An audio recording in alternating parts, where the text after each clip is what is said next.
comigo. É paixão pela tua presença, Senhor, te adoro, Jesus.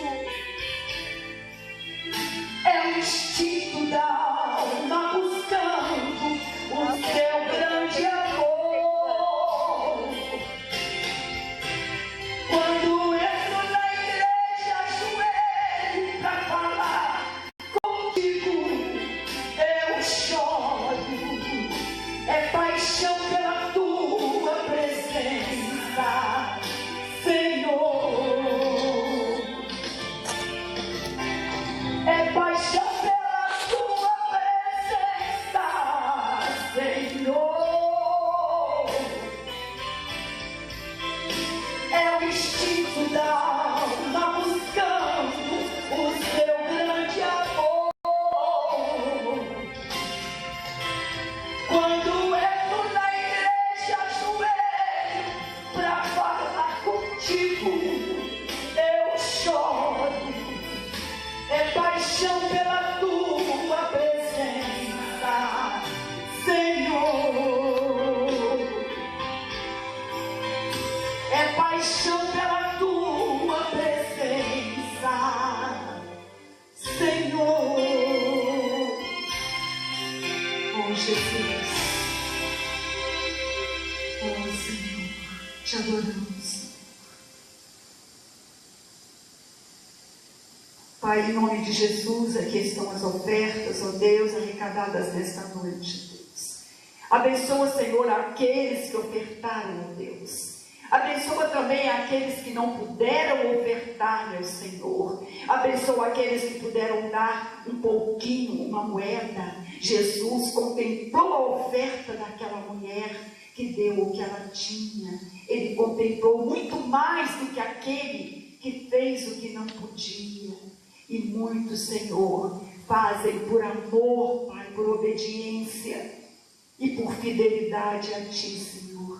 Abençoa, ó Deus, os Teus filhos. Abençoa a dispensa, ó Deus.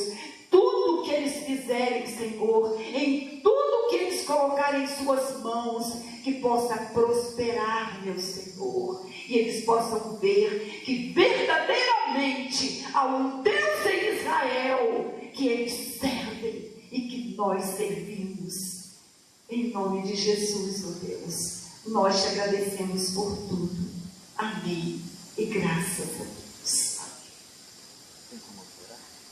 Glória a Deus, irmãos. Abra sua Bíblia comigo em Êxodo, no capítulo 3. Nós vamos fazer a leitura do versículo 1 ao versículo 6. O nosso tema desse reinício do curso dos tesouros escondidos são as lições da enigmática sarça ardente. Haveria algo mais nessa sarça? Irmãos, porque sempre me chamou a atenção esse versículo sobre a sarça, essa história sobre a sarça. Sempre achei desde criança, né? Quem conhece a história de Moisés, desde criança fica meio cismado. Afinal de contas, foi uma manifestação muito incomum de Deus, manifestar em cima de uma planta, de um arbusto. E eu creio que Deus tem muito a falar conosco nesta noite. Há muito mais coisa por trás ali que a gente mais... Vamos lá. Êxodo capítulo 3, versículos 1 a 6. Texto por demais conhecido. É exatamente Deus falando com Moisés por meio de uma sarça ardente, na espiga. Vamos ver aqui qual é a nossa tradução aqui. Vamos lá. Vou usar o seu, José. Vamos lá. Ora, Moisés está... Aliás, né? Bem-vindo novamente, Jessé.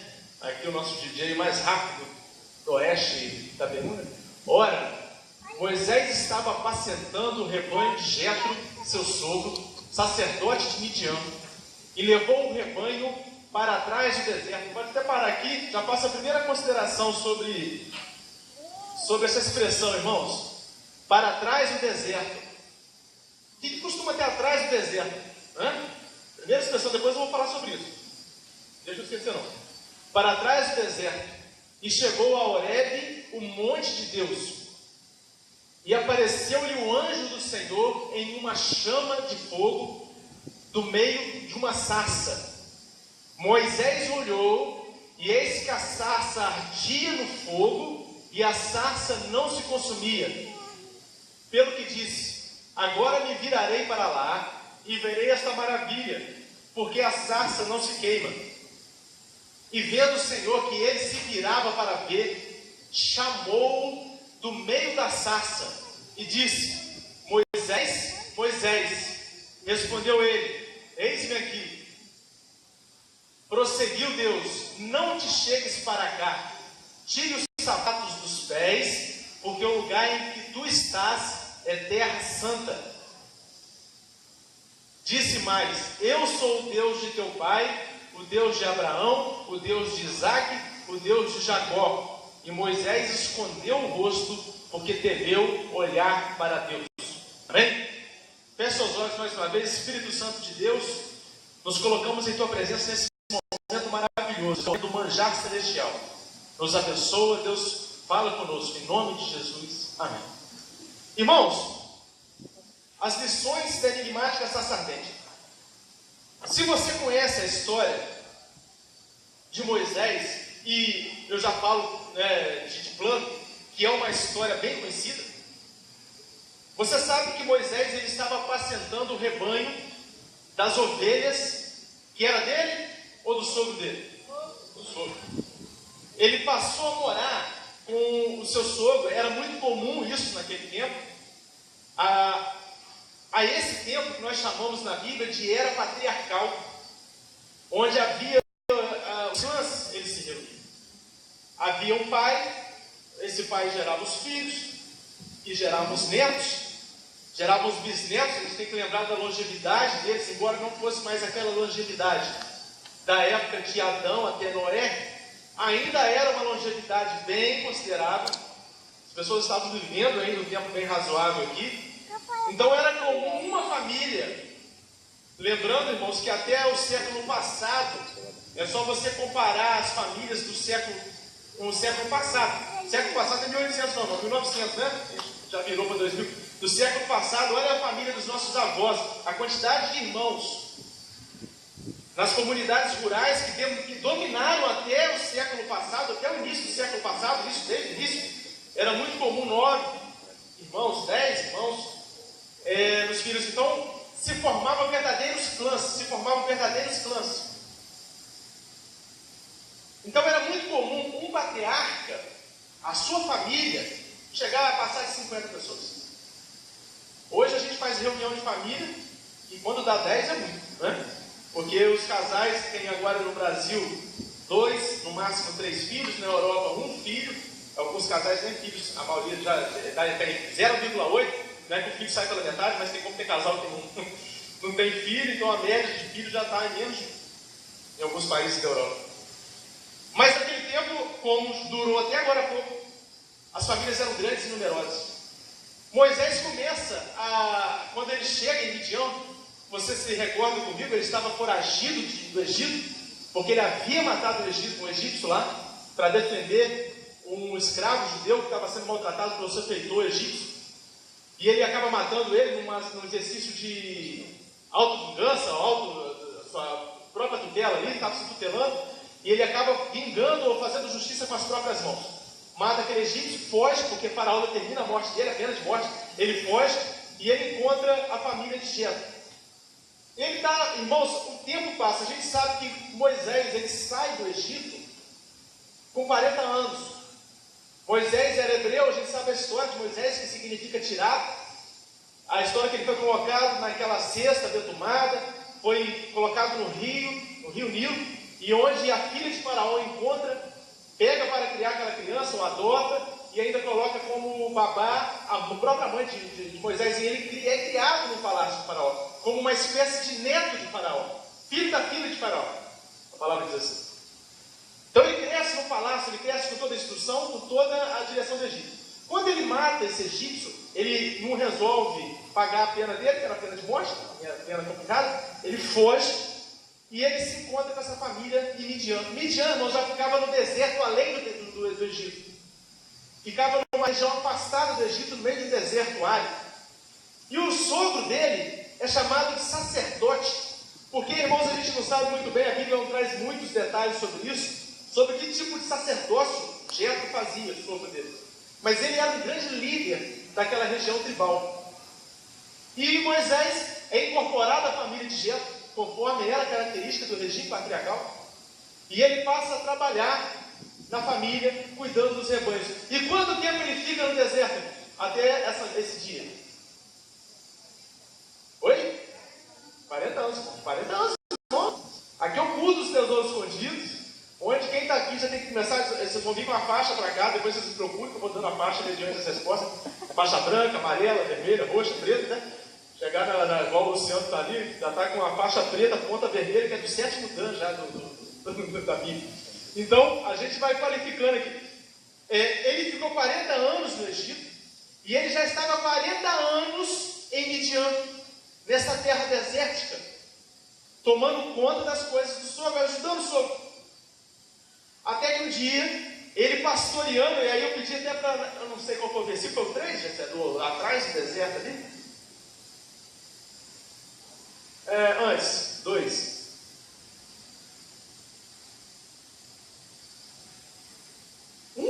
Foi no 1? Vai lá, no 1 mesmo. Isso. Olha só que interessante.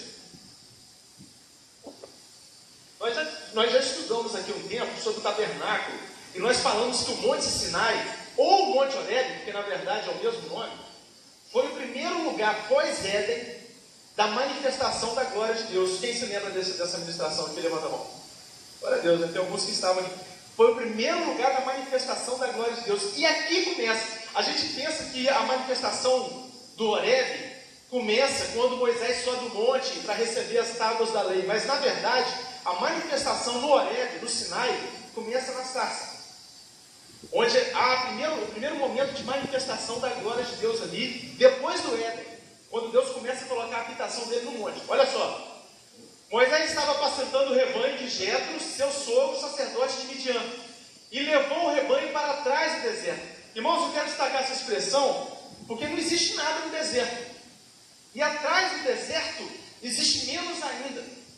O que tinha, né? Eu não sei se vocês estão entendendo isso, não tem muita lógica essa expressão aqui. Alguns estudiosos da Bíblia tentar entender o que o escritor quis dizer com atrás do deserto. E muitos falam que quis explicar que era um deserto mais bravo ainda.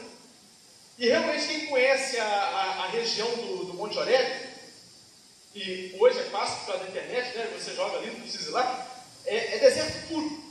Deserto nível 5, né? Se fosse assim, 5 estrelas.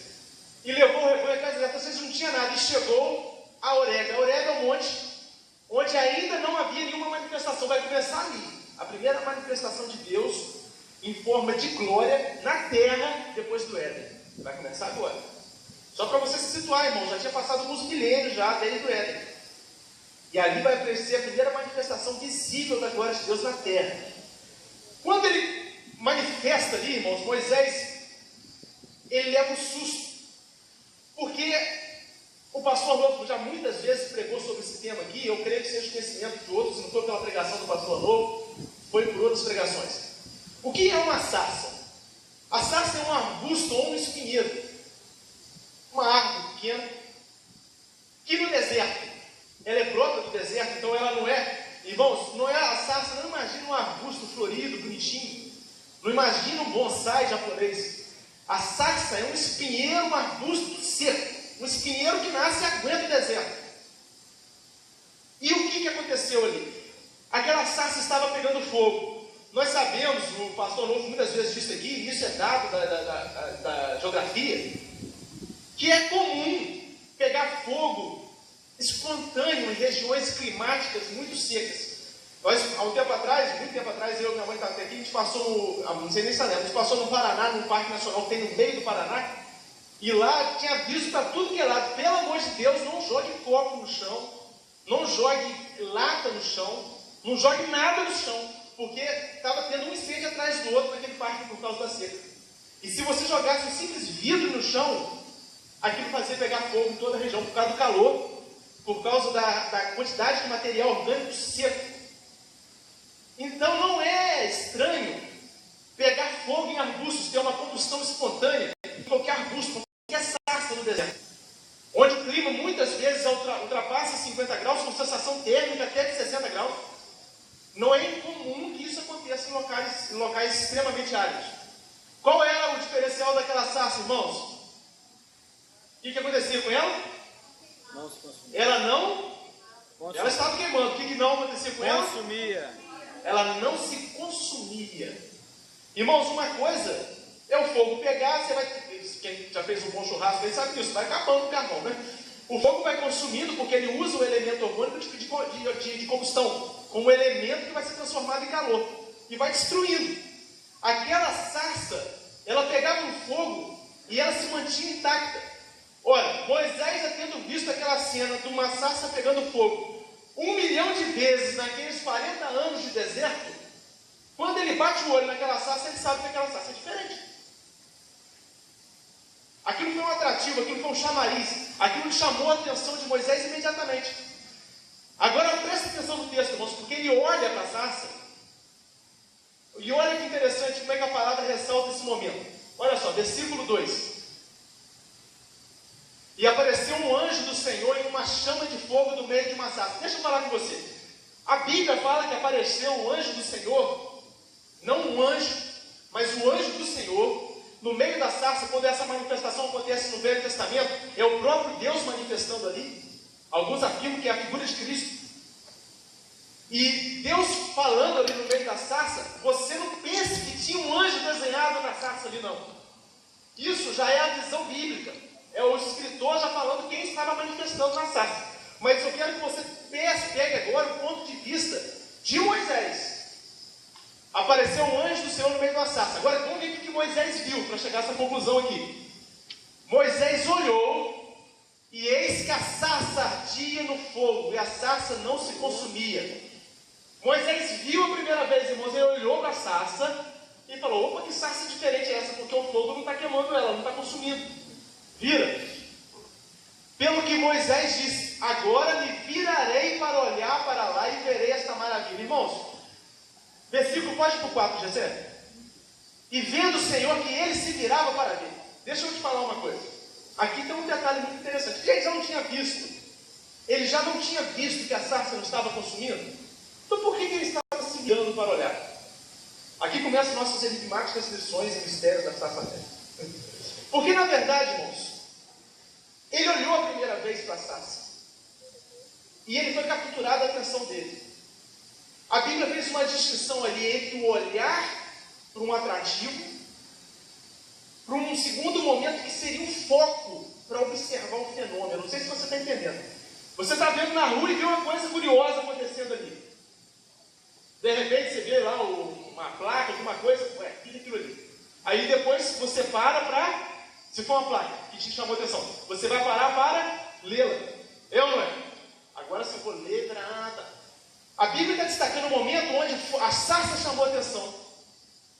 E na hora que ele passa a olhar para a sarça agora para ver aquela maravilha. Em outras versões, por causa daquela visão.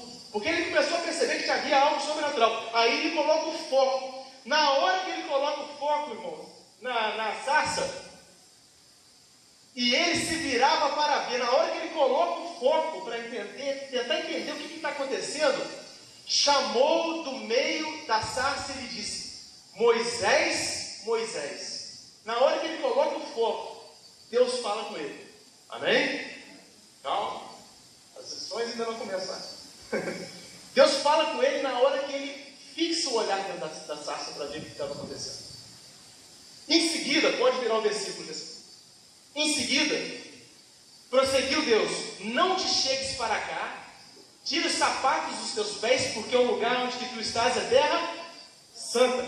Irmãos, a gente não sabe se aquilo era uma caverna dentro do monte, se era um canto, se era um topo do monte, era na região do monte. Mas o que acontece? Quando Deus acende aquela sarça, e o fogo fica sobre ela, porém sem consumir. E quando Moisés foca naquela sarça, e Deus começa a falar, já explica para Moisés que o lugar todo onde ele estava era a terra santa.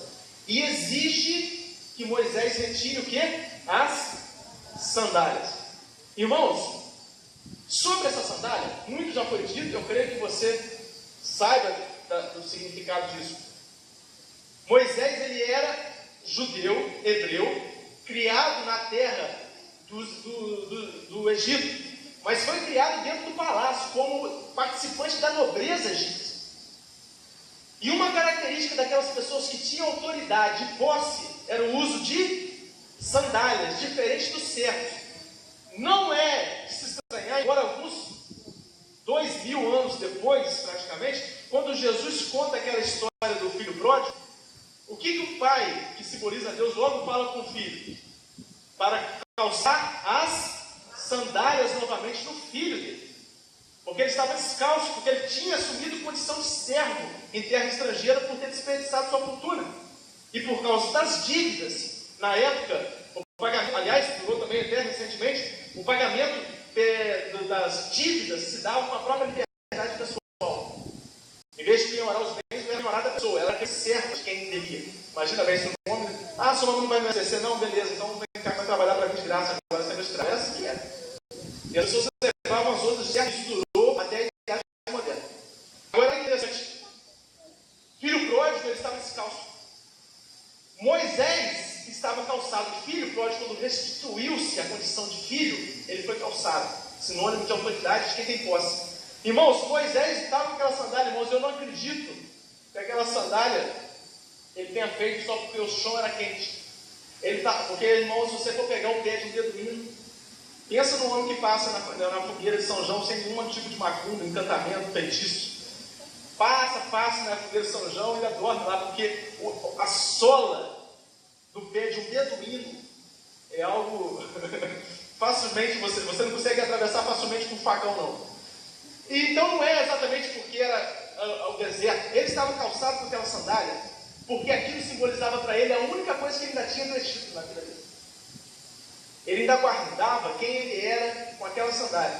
E aquilo dava para ele um sinal que lá no fundo, ele ainda era alguém na sociedade. Quando Deus começa a falar com ele, o que Deus manda ele tirar?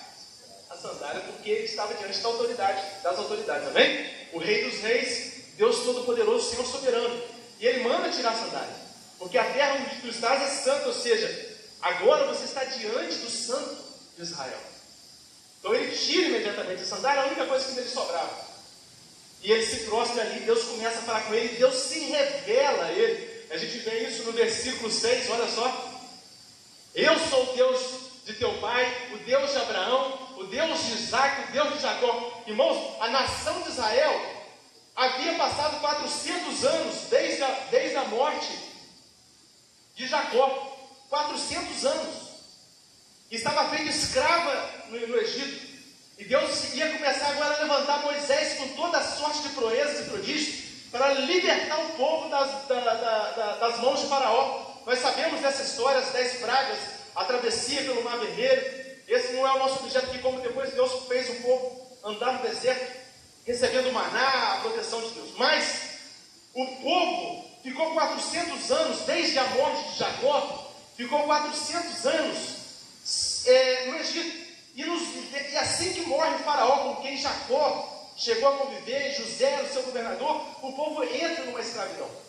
Foram 400 anos de clamor, 400 anos onde o povo, na maior parte deste tempo, ficou debaixo de escravidão e clamando ao Senhor. E diz a palavra nos versículos anteriores que esse clamor chegou aos céus. E aí Deus ia levantar o libertador. E Moisés seria esse libertador, amém, irmãos? Então Deus se revela a Moisés neste momento no meio da sarça. Eu sou o Deus do teu pai.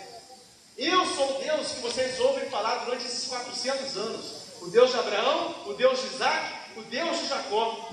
Eu sou o que sou. Ele termina essa história falando: eu sou Yahvé, Jeová. Mostrando e se revelando a Moisés. Irmãos, a primeira lição que eu queria trazer para nós aqui.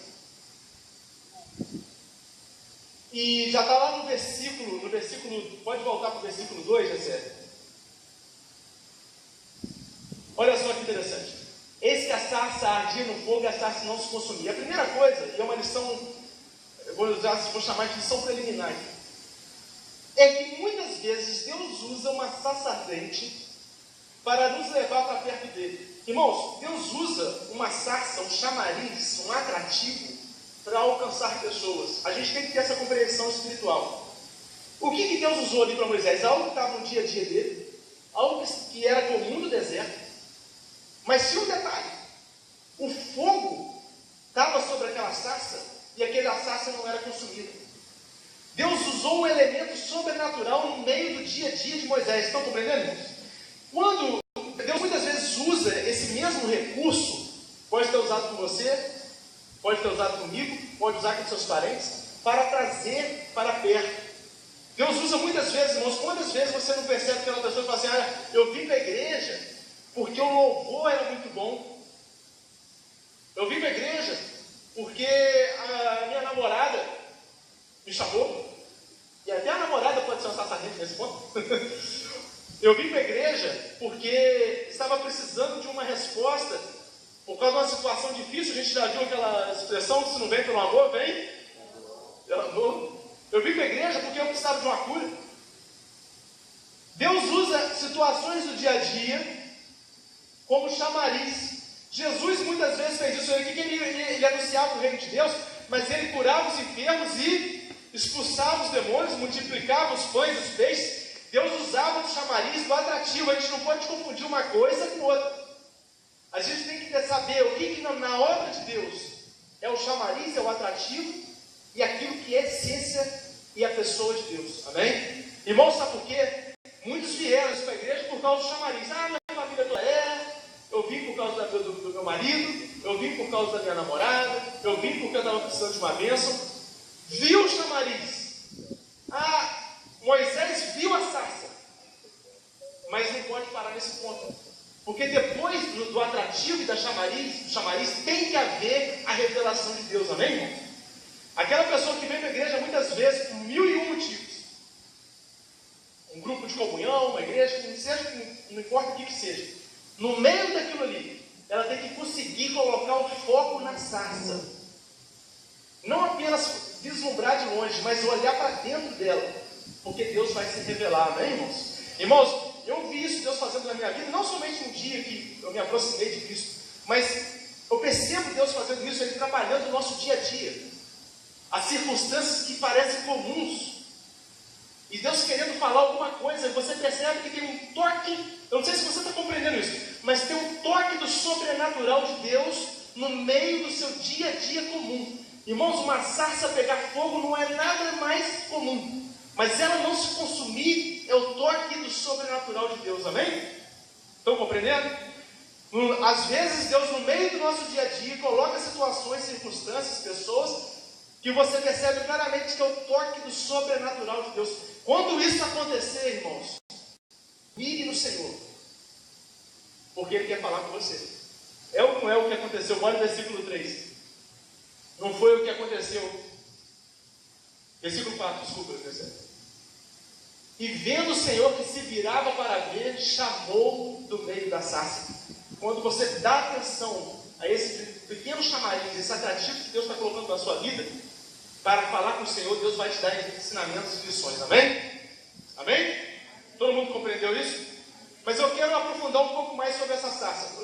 Jessé, jogue nossa figura aí. Irmãos, essa foi a melhor figura que eu achei da sarça na internet.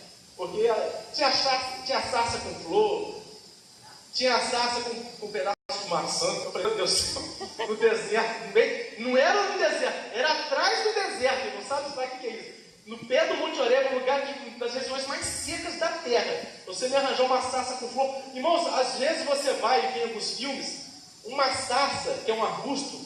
Às vezes, eu lembro aquele desenho do Cristo do Egito? Era um arbusto bonitinho e o fogo era azul. E o fogo mexia para lá, mexia para cá, tipo um dia, dava um fogo de artifício nele. Aquela sarça ela tinha efeito especial. Steven Spielberg. Mas, irmãos, a sarça não era assim. Irmãos, a sarça era uma sarça pegando fogo comum, irmãos. Estão compreendendo? Qual era o efeito sobrenatural dela? Ela não se consumia. Mas não tinha nada mais. O mistério, o majestoso, o milagre sobrenatural estava no fato dela não se consumir. mas ela era literalmente um espinheiro seco. Está vendo o fogo? A diferença é que o galho não quebrava e começava a sumir. O galho permanecia do mesmo jeito. Essa é uma verdadeira sarça ardente. Tudo que você pensou de sarça ardente, se não for isso aqui, está errado. Sarça ardente é isso aí, ó. Tem um arbusto seco aqui perto, tá vendo? Está conseguindo ver aqui? Levanta a mão, dá um joia. Está vendo aí? Beleza. É igualzinho. Aquela ali não está pegando fogo. A sarça ardente é isso. Amém, irmãos? Pode tirar a imagem. Irmãos, existe mais por trás dessa sarça. Se você for ver na Bíblia, quando a gente estuda sobre simbologia e tipologia bíblica, o fogo, ele aponta para quem? Olha a faixa branca, todo mundo vai ficar com faixa branca aí? O fogo é símbolo de quem? Espírito Santo. Segurou aí? O fogo é símbolo do Espírito Santo. Glória a Deus, irmãos. Glória a Deus. Aleluia. Digo mais, é símbolo do poder do Espírito Santo. O fogo. O que poucos sabem é qual o símbolo da madeira. Se você for conversar com um estudioso bíblico que estuda tipos bíblicos e perguntar o que significa madeira na Bíblia, ele vai te responder de pronto. De pronto, estou falando sério com você. Se você for conversar com um rabino hebreu e você perguntar o que significa madeira no Velho Testamento, ele vai te responder de pronto o que significa madeira. Eu não sei se você sabe, a sarça, embora não seja uma madeira nobre, ela é madeira, né? Ok? Não chega a ser nobre, mas é madeira. Abre comigo lá, abre não, aliás não, não precisa abrir não, já sério. Joga para mim em Êxodo capítulo 26, versículos 28 a 29.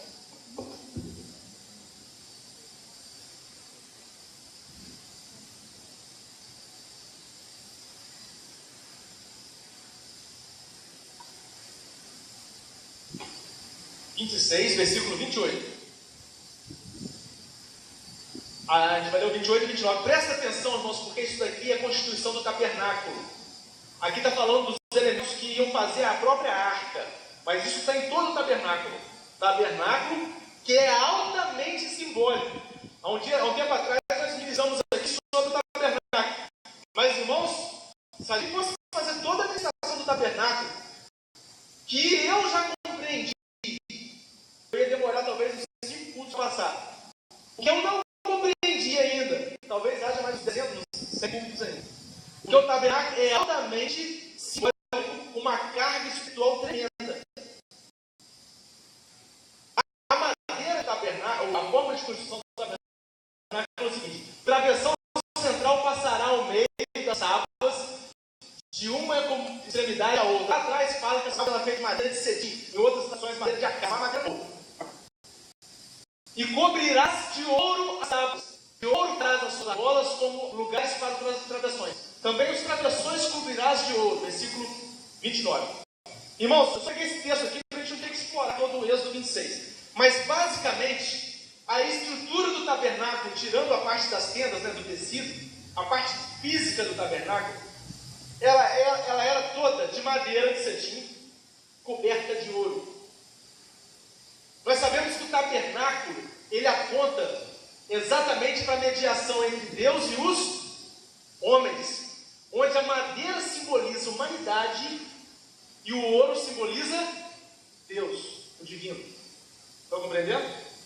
Qualquer um estudioso de tipo bíblico vai, na hora que você falar o que simboliza a madeira, você vai falar, a pessoa te responde a humanidade, o homem. No caso, o que simboliza a madeira na sarça? O homem. E o que simboliza o fogo? O poder do Espírito Santo. O poder do Espírito Santo. Amém, irmãos? Agora, onde eu quero chegar com isso? Irmãos, eu vou te falar categoricamente que quando Moisés olhou para a sarça, ele não sabia, mas ele estava se vendo no espelho. A sarça ardente era Moisés. A sarça ardente era exatamente Moisés.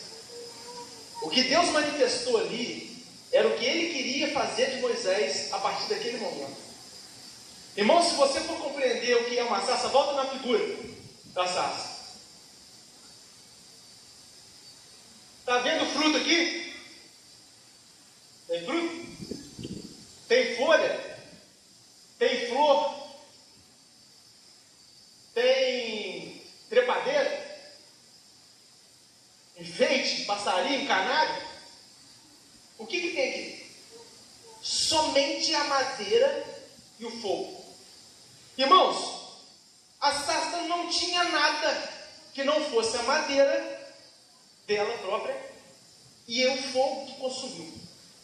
Porque de alguma forma, irmãos, eu quero que você entenda isso. Abre lá abre lá onde você joga para mim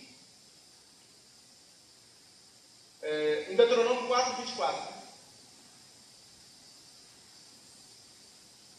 Porque o Senhor vosso Deus é um fogo, um Deus zeloso. O nosso Deus é um fogo consumidor. Irmãos, espera aí. O nosso Deus é um fogo consumidor. Por que a sarça não se consumia? Porque simplesmente não tinha nada mais para ser consumido. Presta atenção nisso. Volta lá para a sarça, a figura da sarça. Irmãos, existe um mistério que a gente vai abrir agora o pote dele, tesouro escondido. Dentro da sarça, se tivesse uma fruta de acerola, ela ia torrar. Se tivesse folha, aquele fogo teria consumido.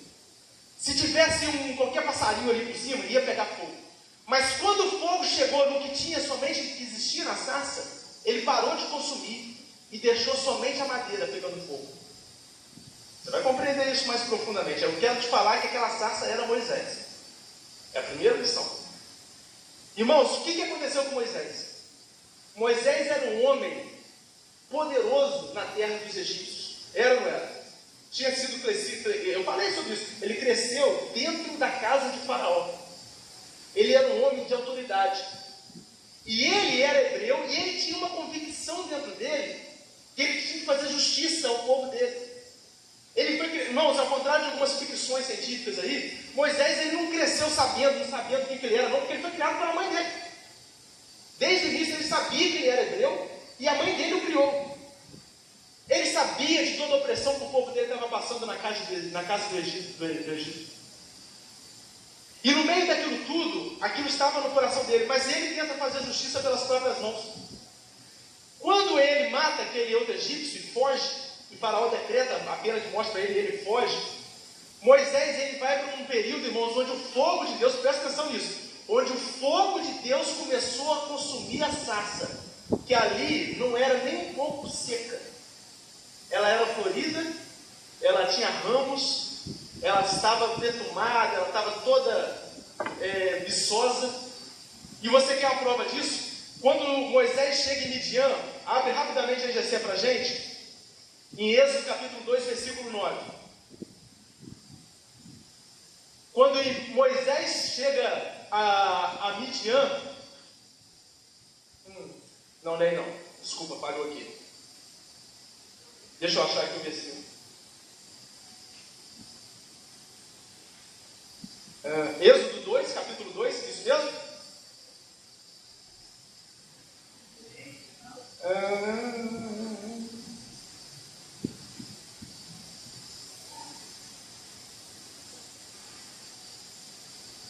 Não. Estou quase achando. Calma aí.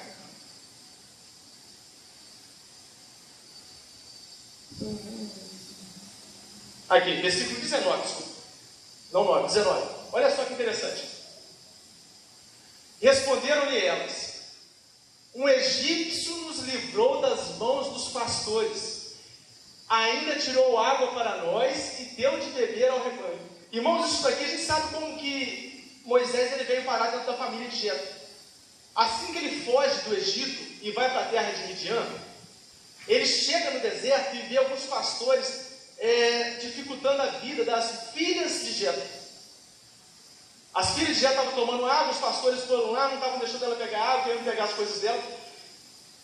Moisés chega e coloca eles para correr, chega firme ali, você mostra o vigor que tinha Moisés para fazer isso. E ele começa a fazer justiça ali e tirar as pessoas ali.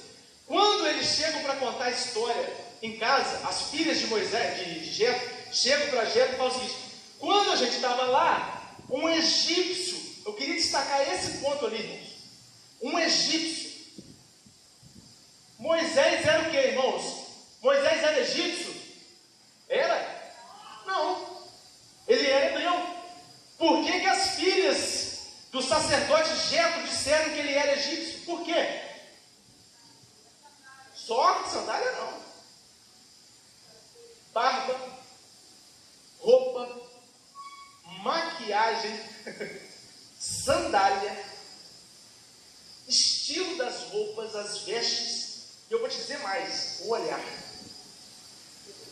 O povo do Egito era o povo com o maior poderio daquela época. Quando aquele povo andava perto das nações vizinhas, eles olhavam do alto para baixo. A nação do Egito, até por causa de José, tinha se tornado uma grande potência. Moisés, ele não era somente um cidadão egípcio. Ele tinha acabado de fugir, mas ele ainda trazia toda a aparência de um nobre egípcio. Por isso que as filhas de Jetro, quando chegaram lá, falaram: um egípcio nos livrou. Olha que interessante, que detalhe aqui. Irmãos, 40 anos se passam naquele deserto. Eu penso que a primeira coisa que caiu ali foi a maquiagem dos egípcios. As pinturas dos egípcios caiu ali. Logo depois, as vestes. Por fim, foi caindo as joias, as argolas. Irmãos, na experiência da sarça, o que ainda tinha? E o que Deus manda tirar? Olha o fogo consumidor.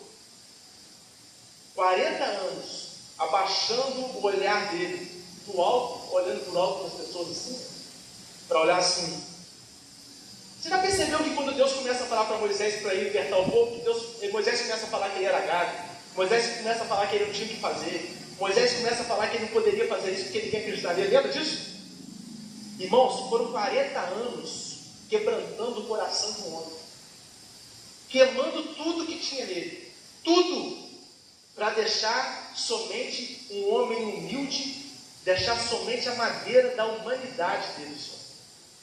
Um homem vazio, um homem quebrantado, um homem sem nada do Egito. A última, irmãos, a última folhinha da sarça que foi queimada foi a sandália.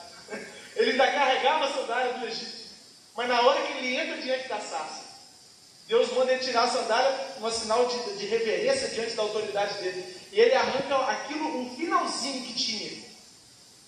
Não sobra mais nada de Moisés. Não sobra mais nada de Moisés.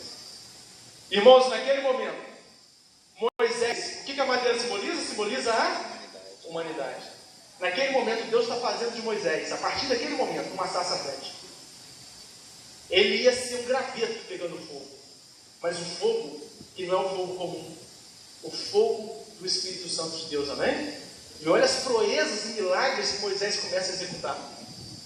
Os prodígios que Deus leva Moisés para fazer, que não poderia fazer antes. Irmãos, eu estou te dizendo que o nosso Deus é um fogo consumidor.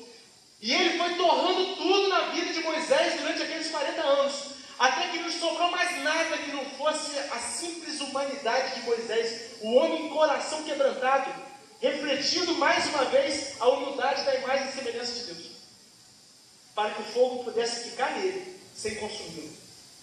O Deus, nosso Deus, Ele consome tudo em nós que não é segundo a imagem e semelhança dEle. Irmãos, nós somos uma sarça. Moisés era uma sarça que estava manifestando ali.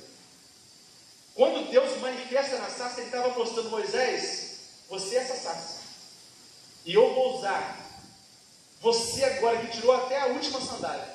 Eu vou te usar no poder do Espírito Santo, vai iluminar. Amém? Irmãos, pararia eu aqui. Só que a sarça, ela tem um significado um pouco mais profundo e não para em Moisés. Abre comigo lá em Deuteronômio capítulo 18, versículo 15.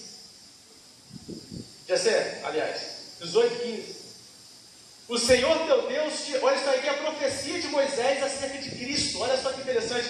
O Senhor teu Deus te suscitará entre os seus irmãos um profeta semelhante a mim. A ele ouvirás. Irmãos, isso aqui foi profecia de Moisés acerca de um profeta semelhante a ele que viria, ou seja, o maior profeta até então era Moisés. Haveria um grande outro profeta que se levantaria. E esse versículo se aplica a quem? A Cristo. O que eu quero tomar aqui nesse texto? Essa parte aqui, ó. Semelhante a mim. Eu estou falando categoricamente aqui que o tipo Moisés a sarça ardente era um tipo de Moisés era um tipo de sarça ardente. E eu estou te dizendo que Deus, através da boca de Moisés, falou que ia levantar um profeta semelhante a quem? A Moisés. Ora, se todo mundo sabe fazer aquele silogismo, né? É lógico. Se Moisés é igual a sarça, Cristo é igual a Moisés, logo, Cristo é igual a sarça. Amém? E será que é? Então vamos lá. A sarça ardente, irmãos. Eu poderia começar falando o seguinte, que o anjo do Senhor bradou do meio da sarça ardente. Eu falei isso no início. E sempre que você vê a expressão no Antigo Testamento, o anjo do Senhor está se referindo ao próprio Deus. E muitos dizem que é a figura de Cristo. Mas eu quero te dizer que o símbolo da sarça manifesta tremendamente a pessoa de Cristo. E olha que interessante o texto que está lá em Filipenses capítulo 2, dos 5 a 11. Vê se não aconteceu com Cristo o que aconteceu com Moisés. Afinal de contas, pela profecia, Cristo seria um profeta semelhante a Moisés. Olha em que nível Cristo foi uma sarça ardente. Tem de vós aquele sentimento que também houve em Cristo Jesus. Presta atenção, versículo 6. O qual, subsistindo em forma de Deus, não considerou ser igual a Deus, coisa que se devia aferrar. Mas, olha só, irmãos, esvaziou-se a si mesmo. Olha como está sendo consumido a forma de Deus. Presta atenção, irmãos. Esvaziou-se a si mesmo e tomando a forma de servo, tornando-se semelhante aos homens. Olha a madeira aparecendo aqui. O que era ouro, o que era apenas fogo, começa a se manifestar agora em madeira. E achando na forma de homem, humilhou-se a si mesmo. Não bastou apenas ser madeira, irmãos. Aí ele não era uma sarça florida, mas era uma sarça humilhada, uma sarça que se esvazia, tornando-se obediente e morte, a morte. E morte de quem, irmãos? De cruz, versículo 9. Pelo que também Deus o exaltou e soberanamente lhe deu o nome que é sobre todo nome. A gente estudou muito sobre esse versículo naquele ensino sobre o nome de Jesus. Olha que interessante. O próprio Filho de Deus, que era somente o fogo, somente o ouro da madeira, que recobre a madeira, ele se torna madeira, mas não se torna apenas uma madeira conforme as outras. Ele se esvazia em forma de servo, e não somente apenas servo, mas servo obediente à morte, e não uma morte comum, mas morte de cruz. O mesmo esvaziamento que aconteceu com Moisés, eu vejo aqui sendo esvaziado em Cristo. Irmãos, o que Jesus disse? O Espírito do Senhor Deus é sobre mim. A madeira da humanidade, simples e pura, esvaziada, com o fogo vivo do céu queimando sobre ele. Não é por isso que ele iluminou? Olha o que está lá em João 8,12.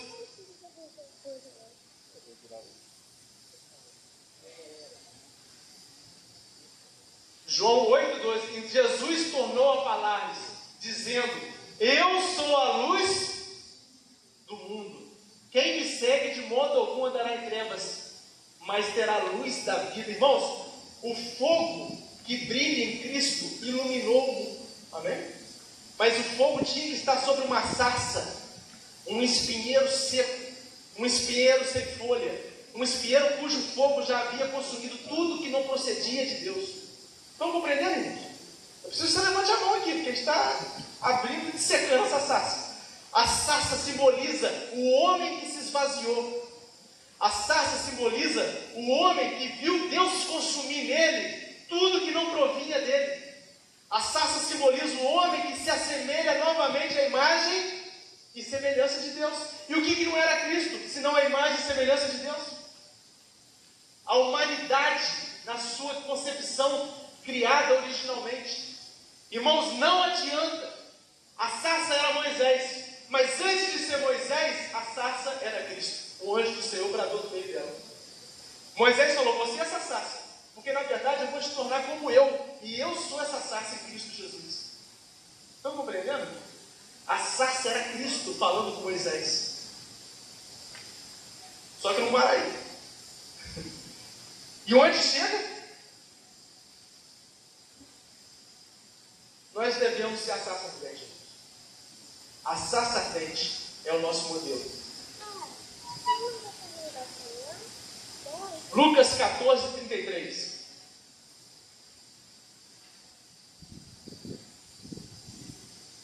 Assim, pois, todo aquele que dentre vós que não renuncia a tudo quanto possui, não pode ser meu. Irmãos, por que Cristo, assim que te chama, Ele manda você abrir mão de coisas? Por que Cristo, assim que te chama, Ele manda você renunciar? Porque Ele não te quer um arbusto florido e iluminado, todo cheio de florzinha. E aí você tem que entender que tudo que não é madeira foi colocado pelo maligno. Na nossa concepção humana, o pecado, quando entra, ele produz em nós uma distorção da imagem e semelhança de Deus, que seria a madeira pura, a humanidade, a humildade da humanidade, que olha para o seu Criador. Estão compreendendo? Quando Cristo te chama, Ele manda você abrir mão de tudo aquilo que se distancia daquilo que Ele tinha de propósito para você. Por isso Ele manda começar a renunciar, abrir mão, a cortar. Irmãos, o fogo, nosso Deus é fogo consumidor. E quando nós vamos para a presença de Deus, o fogo tem que consumir, irmãos, não adianta. Irmãos, essa mensagem do Evangelho, diferente disso, é uma mensagem de um Evangelho misturado, de um Evangelho anátema, de um Evangelho que Paulo chamou de anátema, que foi modificado, de um Evangelho transgênico, de um Evangelho com DNA alterado. O Evangelho é arrependei-vos, igreja Evangelho. É abrir mão de tudo que você tem. Irmãos, de tudo aquilo que não provém de Deus. O nosso Deus continua sendo fogo consumidor, amém? E se Deus é um fogo consumidor, Ele tem que consumir. Mas o que Ele vai consumir? Tudo? Não. Tudo que não provém dEle. Até ficar somente a madeira que Ele criou. Está compreendendo, irmãos? Deus só vai parar de consumir a nossa vida quando Ele perceber que ficou somente a imagem e semelhança dEle que Ele criou em você. A sarça só para de se consumir quando fica só a madeira. Enquanto tiver folha, fruto, flor, enfeite, passarinho, o fogo vai torrando. Enquanto tiver, irmãos, cobiça no nosso coração, ganância, adultério, egoísmo, idolatria, todo tipo de pensamento ruim, de sentimento ruim, de pecado, de laço, de alianças malignas, enquanto tudo isso estiver dentro do nosso coração, para nós, o nosso Deus será um fogo consumidor. E Ele vai querer consumir. Porque Ele é assim. Ele vai atear fogo. E se tiver alguma coisa que não provém dEle, tem que queimar. Toda rebeldia, tudo que Satanás semeou no meio da obra de Deus. Estão compreendendo? Amém? Que hora que o fogo vai parar de consumir? Vai parar de consumir quando a gente renunciar a tudo aquilo que a gente tem. Quando a gente abrir mão das coisas e começar a andar dia após dia em submissão somente ao Senhor, tal como uma sarça, o fogo vai parar de consumir e vai ficar forte em nós. Irmãos, presta atenção numa coisa. Enquanto o fogo não parar de consumir, a sarça não chama a atenção de ninguém. Lembra? Se Moisés tivesse visto uma sarça, um arbustinho com a folhinha pegando fogo e a folhinha queimando, ele ia parar para ver alguma coisa? Enquanto a sarça estiver pegando fogo e consumindo, ela é comum. Mas o sobrenatural, o chamariz que Deus quer fazer de mim e de você, ele vai acontecer quando a sarça pegar fogo e não consumir mais diante dos homens. Aí, irmãos, vira uma tocha que se encandece sobrenaturalmente e que chama a atenção das pessoas, porque é sobrenatural. Irmãos, eu quero te dizer que Deus quer que nós cheguemos num estágio de sacerdote a ponto de nós sermos o sobrenatural que chama a atenção desse mundo. Estão compreendendo, irmãos? Amém? Não é o que está escrito em Filipenses 2,15.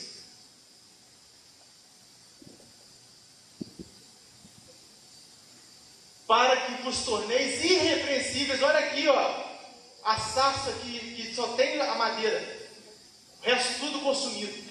Irrepreensíveis e sinceros. Olha, sem cera, sem maquiagem, sem acréscimo. Filhos de Deus, imaculados, no meio de uma geração corrupta e perversa, entre a qual resplandeceis como luminares, em outros textos, como astros no mundo. Olha o fogo queimando em nós. Não é à toa que Jesus disse lá em Mateus 5, vós sois luz do mundo. Irmãos, essa luz só brilha em nós se o fogo consumidor, que é nosso Deus, tiver consumido tudo que não provém dele antes. Que aí vai ficar como a sarça, pegando fogo, mas não se consumindo. Está compreendendo esse sobrenatural da sarça? Porque se a sarça pega fogo e se consome, não chama a atenção de ninguém. Se a sarça pega fogo e se consome, ela é da mesma geração corrupta e perversa do mundo. Mas depois que o fogo do Espírito Santo, o fogo purificador, vem sobre nós, nos convence do pecado, da justiça e do juízo, e nós vamos quebrantando, e vamos rompendo, e vamos renunciando tudo que nós temos, tudo que nos distancia de Deus, tudo que não provém de Deus, e ficar somente a nossa humanidade e humildade, a tocha de Deus acende sobre nós, irmãos. E aonde a gente anda, a gente pode andar com o fogo de Deus iluminando.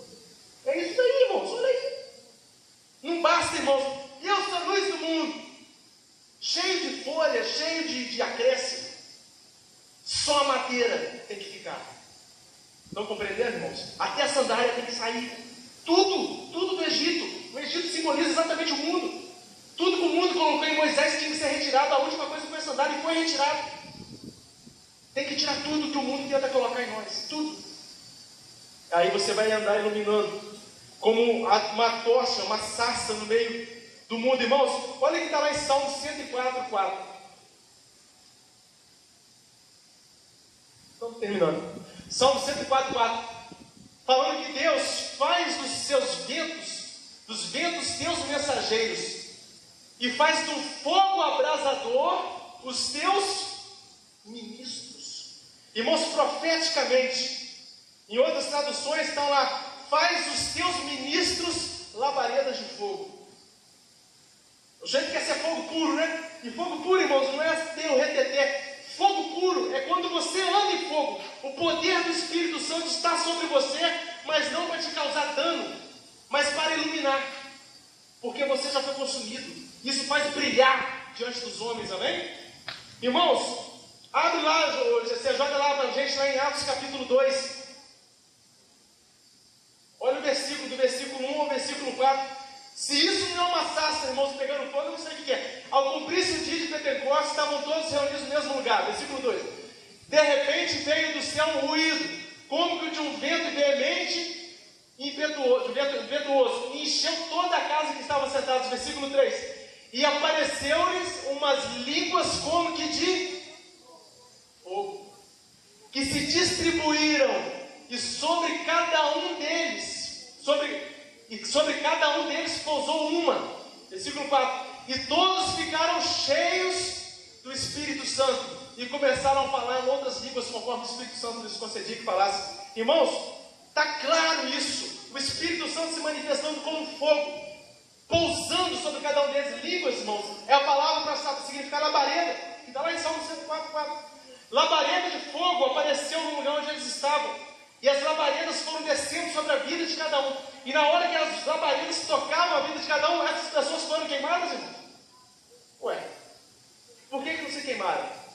Jesus tinha dito há pouco tempo antes: vocês já estão limpos por causa da minha palavra. Jesus, durante 3 anos, tinha preparado os discípulos. Jesus tinha já soprado o Espírito sobre o coração deles. Jesus tinha podado aquela sarça todinha, só tinha ficado a madeira. E agora ele jogou fogo nela. Estão compreendendo, irmãos, com a sarça? E o fogo ateou e não consumiu ninguém. Irmãos, se a labareda de fogo caísse de mim, não é espiritual, não, todo mundo viu a labareda. Mas na hora que aquele fogo atingiu cada um deles, que só tinha madeira, porque Jesus já tinha feito o trabalho do convencimento, da libertação, do arrependimento. Aqueles homens se incendiaram e passaram a acessar Santa Vez. É ou não é, irmãos? O que aconteceu com o apóstolo Pedro? Ele passava e as pessoas colocavam enfermos porque a sombra dele curaria o enfermo. O que aconteceu com o apóstolo Paulo? Pegavam roupas dele, que eles trabalhavam fazendo couro, fazendo tendas, cortando couro, e levavam, jogavam sobre as pessoas eram curadas, porque o sobrenatural andava sobre eles. Há pouco tempo morreu um francês que foi conhecido como Mr. Pentecoste. Diz a palavra, irmãos, diz algumas pessoas, foi século passado, que as pessoas, só de ficar perto dele, as pessoas ficavam enfraquecidas, de tamanha unção sobre a vida daquele homem. Ele fez um reavivamento enorme na Europa sobre o mover do Espírito Santo. E só de você ficar perto daquele homem, você saía debilitado por causa da poder de Deus que manifestava nele. Se isso não é um fogo queimando numa sarça, então eu não sei o que é. Se isso não é um fogo iluminando o mundo, um astro iluminando o mundo, então eu não sei o que é. Mas isso só vai acontecer quando o fogo consumidor consumir aquilo que não provém de Deus, irmãos. Amém? Amém, irmãos? Quando compreendemos o mistério, né, das lições da enigmática sarça ardente, Moisés era a sarça. Cristo era a sarça antes de Moisés. Cristo é a figura da sarça. Mas eu e você devemos ser a sarça. Para nós fica o desafio. Moisés já cumpriu dele, Cristo também, óbvio. Mas para nós fica o desafio, porque o que nós vemos na igreja? Uma igreja que não ilumina, uma igreja que não brilha, uma igreja que o fogo, quando vem para consumir e não para brilhar. Nosso Deus é um fogo consumidor, até que só fique aquilo que é a imagem e semelhança dele. Amém, irmãos? Glória a Deus. Vamos ficar de pé, vamos orar ao Senhor.